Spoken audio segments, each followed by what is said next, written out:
Hai, apa kabar Sobat Lambe semua? Semoga semuanya dalam keadaan baik-baik saja. Video kali ini saya akan membahas peristiwa tindakan brutal yang terjadi pada siswi SMA di negara dekat kita yaitu Filipina, yang terjadi 2019 lalu. Namun sebelum ke topik pembahasan, bagi kalian yang belum subscribe ayolah dukung channel ini dengan cara subscribe beserta tombol loncengnya agar tak ketinggalan video-video lainnya. Bila sudah silahkan simak dan tonton sampai selesai, cekibrot. Oke, kisah sedih ini dialami oleh gadis remaja bernama Christine Silawan, yang berasal dari negara Filipina tepatnya di kota Lapu-Lapu Provinsi Cebu. Dia dibesarkan oleh ibunya yang bernama Lorda Silawan. Beliau ini adalah orang tua tunggal dan sangat menyayangi putrinya yang bernama Christine. Mereka hidup sederhana, meski begitu Christine menjalankan hari-harinya layaknya seperti gadis remaja pada umumnya. Dia aktif menggunakan sosial media dan aktif bersosialisasi lewat akun-akun sosial media miliknya. Di lingkungan tempat tinggalnya Christine, ia dikenal ramah pada siapa saja, namun memang agak jarang berinteraksi dengan tetangganya, ya karena memang Christine banyak menghabiskan waktu di rumahnya untuk belajar dan membantu ibunya. Christine paling keluar hanya untuk sekolah atau beribadah ke gereja. Oh iya, dia juga aktif di gerejanya. Christine adalah aktivis gereja dan bertugas mengumpulkan sumbangan. Hingga tanggal 10 Maret tahun 2019, di mana Christine seperti biasanya berpamitan kepada ibunya untuk pergi beribadah ke gereja. Sang ibu pun mengiyakan tanpa ada firasat buruk sedikit pun, tak menyangka bahwa itulah terakhir kalinya Lourdes melihat putri yang sangat ia cintai itu. Ibunya hanya berpesan untuk hati-hati dan jangan pulang hingga larut malam karena daerahnya yang masih terbilang sepi. Ibunya sangat khawatir apabila putrinya pulang malam sendirian. Christine pun berjalan kaki menuju gereja yang tak jauh dari tempat tinggalnya itu. Setelah kebaktian selesai, Christine terlihat keluar dari gereja tersebut, namun tidak pulang ke rumah. Setelah menunggu cukup lama dan langit mulai gelap, ibunya pun mulai khawatir apa yang telah terjadi kepada putrinya itu. Menurut Lourdes, tak biasanya putrinya belum pulang hingga malam hari dan tidak meminta izin atau mengabarinya. Lourdes pun mendatangi teman-temannya Christine, berharap teman-temannya itu tahu keberadaan Christine, namun teman-temannya tidak mengetahuinya. Lourdes pun mulai panik ketika nomor HP-nya Christine juga tidak dapat dihubungi. Apa yang telah terjadi kepada Christine?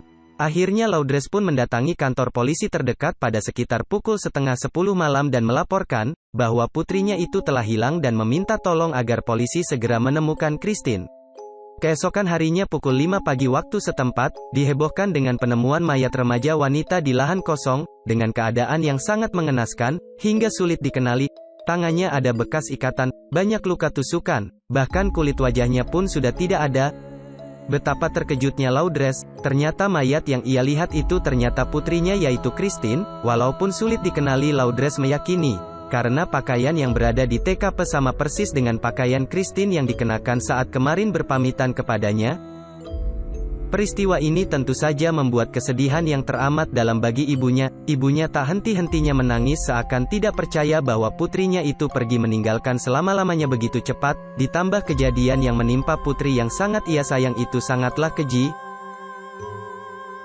Banyak orang yang iba melihat peristiwa tersebut lalu melakukan doa bersama untuk Christine.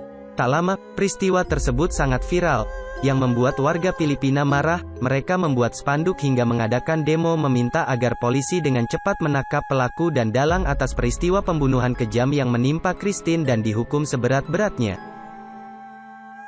Menurut hasil otopsi kepolisian, terdapat puluhan luka tusuk di sekujur tubuh korban, dan menurut kepolisian, Christine meninggal sekitar pukul 6 hingga 7 malam.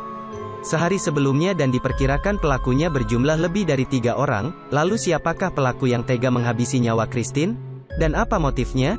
Investigasi pun dimulai dengan melihat CCTV dan akun media sosial Facebook milik Christine. Pihak kepolisian menemukan bahwa Christine ternyata sudah membuat janji bertemu bersama seorang pria sepulangnya dari gereja. Dan benar, setelah mengecek CCTV sekitar pada pukul 6:12 hingga pukul 6:30 terlihat bahwa Christine sedang berjalan dengan seorang pria yang menggunakan topi. Namun polisi kesulitan untuk mengenali siapa pria yang sedang berjalan dengan Christine. Tanggal 16 Maret tahun 2019, Biro Investigasi Nasional Filipina atau biasa disebut NBI mencurigai dan membawa mantan pacar Christine yang bernama John untuk pemeriksaan lebih lanjut. Hasil investigasi, John juga memiliki motif kuat sebagai tersangka utama di balik pembunuhan yang menimpa Christine, karena Christine telah memutuskan hubungannya dengan John beberapa hari lalu. John juga diduga sakit hati dan John lah yang membuat akun palsu seolah-olah orang lain dan mengajak Christine untuk bertemu, dan diperkuat dengan adanya luka cakaran di punggung John. Namun ibunya John ini tetap membelanya dan menjamin bahwa anaknya tak bersalah karena menurutnya John ada di rumah saat kejadian tersebut, dan mengatakan bahwa polisi tak cukup bukti untuk menangkapnya, ditambah tidak adanya alat bukti saat melakukan kekerasan serta tidak adanya saksi mata. Hingga tanggal 22 Maret tahun 2019, John dibebaskan atas permintaan jaksa, dengan alasan dikarenakan polisi tidak mempunyai surat perintah penangkapan saat menangkap John. Dan tidak adanya bukti yang kuat, untuk membuktikan bahwa John memang bersalah. Akhirnya polisi pun kesal atas pernyataan itu karena polisi yakin bahwa yang mereka tangkap yaitu pelaku sebenarnya yang telah menghabisi nyawa Christine. Masyarakat dan keluarga Christine sangat kecewa mendengar berita bahwa John dibebaskan dari penjara dan merasa bahwa hukum yang ada di negaranya itu sangatlah tidak adil, karena John sangat diyakini sebagai dalang di balik pembunuhan itu.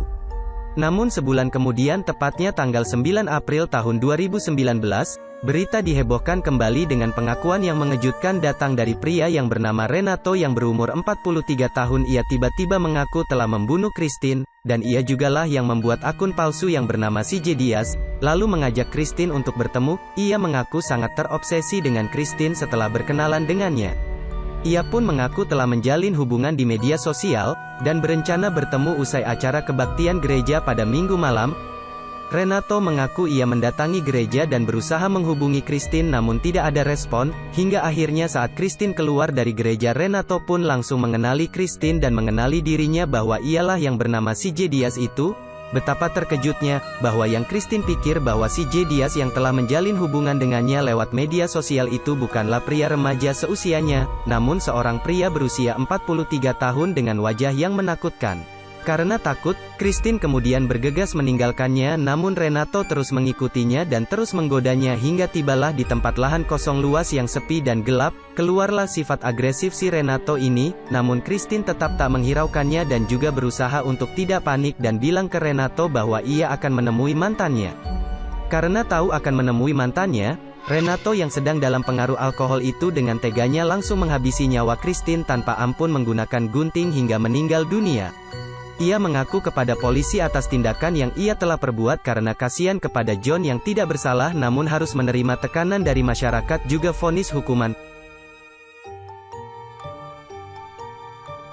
Renato pun memberikan alat bukti saat melakukan kekerasan, dan juga pakaian yang ia gunakan saat kejadian, dan ternyata benar, bahwa ditemukan DNA Christine yang ada pada gunting tersebut.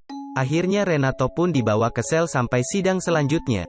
Namun secara tiba-tiba Renato mengoreksi ucapannya itu bahwa ia telah berbohong dan tidak melakukan pembunuhan, namun polisi tidak menghiraukannya dan tetap mengurungnya.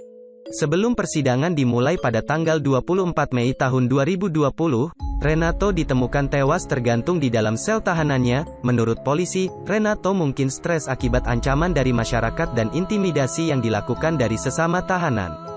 Sehingga, kasus tersebut akhirnya ditutup, dan hingga saat ini belum dapat dipastikan siapakah pembunuhan yang sebenarnya. Apakah John dan Renato memang terlibat dalam kasus pembunuhan tersebut? Atau juga banyak yang beranggapan bahwa Renato dipaksa seolah-olah sebagai pembunuh? Atau saya ingin tahu nih, menurut kamu siapakah pembunuh yang sebenarnya?